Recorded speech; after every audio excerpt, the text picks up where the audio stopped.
Naturopathic Dr. Samia McCulley here. Today I am going to tell you about number 3, the non-physical cause for fatigue. Also falls under the umbrella of emotional fatigue. This one is hypervigilance fatigue.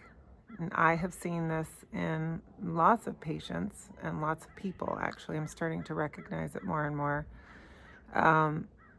People who are anxious often have hypervigilance fatigue. This is when, I'll give you an example. I had a patient last year who had a lot of panic attacks, and she was tired all the time. And obviously just having the panic attacks is exhausting. But the reason for hypervigilance fatigue is typically because of some either chronic trauma that may still be occurring or a trauma that's never been resolved. And for this woman in particular, we worked on all the physical causes. It got better, but it did not resolve. And then when we finally resolved the trauma reason, her fatigue went away and her panic attacks stopped.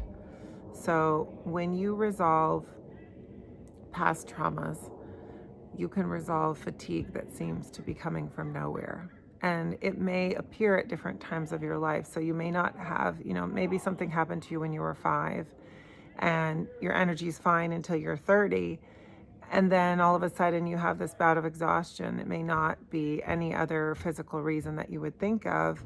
It could be that your body's ready to deal with the trauma that you had when you were 5.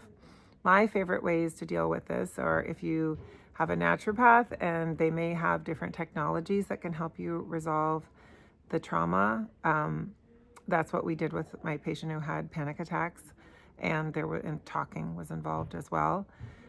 Or my favorite is called brain spotting. You do that with a psychologist or a therapist who's trained in that.